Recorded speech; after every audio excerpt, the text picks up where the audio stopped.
Hello Star Wars The Clone Wars fans, this is Separatist Destroyers with a Star Wars The Clone Wars episode review, and this review is on the episode The Box, episode 17 of Star Wars The Clone Wars Season 4. First topic I'm going to talk about is the Bounty Hunter's introduction scene at the start of the episode.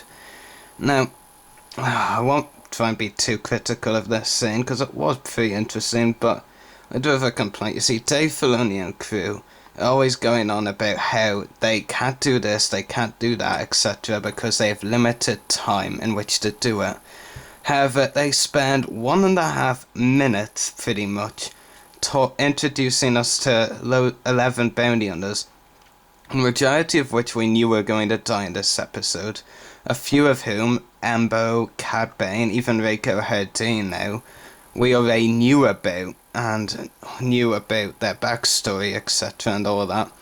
And so only 2 of the new ones we introduced do survive, so it's pretty pointless. I mean, okay, even as a writer, I can't think of anything better they could have done right now, but it's just hypocritical for you to come and say that they can't do this, they can't do that, they can't fit this character in, when they give us 1.5 minutes just talking about Bounty's introduction, and it's quite coincidence because I've just gone through 1.5 minutes of this review. But it was pretty interesting scene, but nothing we kind of learned about, on StarWars.com or Wikipedia, to be honest. Next thing I'm going to talk about is the friendship between Cad Bane and Reiko Herdeen. The episode last week's Friends and Enemies, I didn't like that episode at all. And this episode, one of its flaws was the friendship between Bane and Herdeen. They didn't really develop it properly for me in the last episode, and now their friendship in this one, that makes the friendship between them in this one just seem a little forced. No, a lot forced. But I don't really know. Maybe it's just because I didn't enjoy Friends and Enemies I'm saying that, but I do think it was a little forced, the friendship between them, and the way they disregarded Mallory Val all of a sudden after both tagging along with them because they wanted their money, and then opposing each other for wanting the money.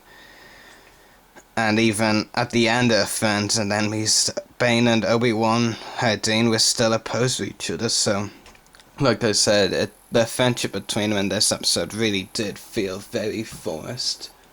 Another of my complaints, and this is really my only true complaint of the episode, is how pointless all these new bounties were. None of them, except maybe Daron, were actually all developed in this episode, so there wasn't really any purpose for them. They were just there to be expendable, to die, and they weren't really at all the best bounties in the galaxy, because the best won't be that stupid. And even Cad Bane, except for one particular scene I'll get to later, the very scene that you heard me playing right at the start of this review. Yeah, so none of them were all developed. It was all pretty much about Herdeen and him saving everyone else. And Mallory Val's third challenge, I think it was actually very good to make it so that only one bounty hunter could get them out of it, and Daron was that one, and that was how he was developed pretty much. But other than that, no bounties were developed, and there are so many great bounties out there that I can name that weren't in this episode. Sugi from Bounty Hunters, Aurra Sing, definitely one of the best out there. Dengar, he's definitely a high-class bounty hunting scum. And Dirge, even though I know we won't see him in the series, might as well bring him up because he is a top-class bounty hunter.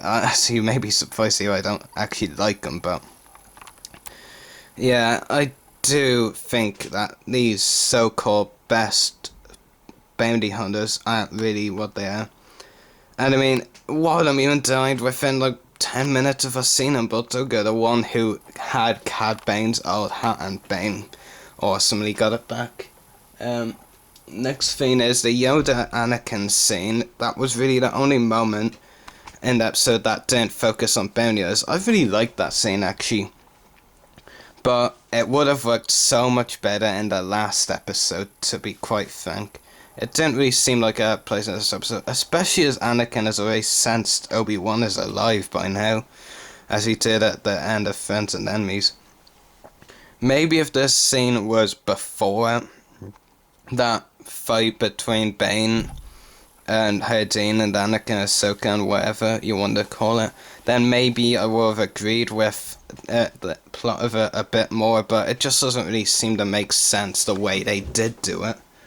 With this scene in this episode and not in Friends and Enemies. I'm not saying this scene would have made Friends and Enemies better, it just would have worked so much better having that scene before Anakin's travel to Orindonia. The next thing I'd like to talk about is the character Moralo Eval. Quite frankly, by this stage I've lost almost all liking for this character. The only thing that keeps my liking slightly alive is the fact that he is voiced by the awesome Steven Stanton. Otherwise, I just hate this character. His armor plain quite obvious rip-off of my favourite character, bounty hunter, not character, favourite bounty hunter, Dengar. And that's quite frustrating for me. And he's boring. His challenges weren't at all interesting or tough, to be honest with you. And quite annoying at times. And I've just been hoping for the whole arc so far that there would be a moment where Eval was forced to take action and act like a man finally, and even then he failed because Herdine beat the beep out of him. And I've just lost almost all liking for Eval by this stage. I mean, they gave this character an excellent backstory, like he killed his mother because he was bored, which was very deep for the show to go. But the character hasn't at all lived up to his backstory. He's just letting others do the dirty work for him, and then when he has to do the dirty work, like when he had to fight Herdine, he can't do it. So, yeah. Another thing I'd like to talk about is the Cad Bane hats. It's not a major topic out there, but it's interesting enough to get a mention, I'd say. To be honest, I've always preferred the old hat classic Cad Bane, so I was really glad he got back in this episode. The new one isn't bad, but the antenna kind of ruins it, and it's all great that Bane has his old hat back, because, like I said, it's now classic Cad Bane again, except, of course, for the outfit, but that's easily... You can easily change your attention from that, to be honest. Anyway, my rating for this episode, I'm gonna go with 9 out of 10. It was very good. My one flaw of it would be that literally none of the bounties were developed except for Cad Bane in that moment where he threatens Eval pretty much. And the Roan in that scene where you learned a bit more about him, learned a bit more about his species. So I'll stick with 9 out of 10. One flaw, of course, being the bounty hunters weren't explored at all, except for Daron and Cad Bane. Next week's episode is finally the conclusion to this 4-part arc about bounty hunters, and that episode is titled Crisis on Naboo.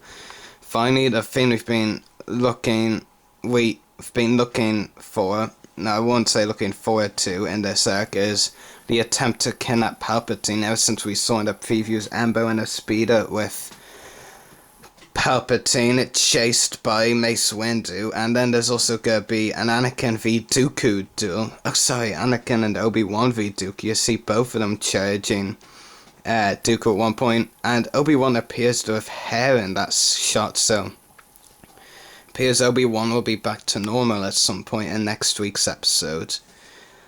Anyway, I look forward to that, and then after that, another 4-part arc, and that's a season finale featuring Ventress, Night Sisters, Savage, Oppress, and Darth Maul, and much more.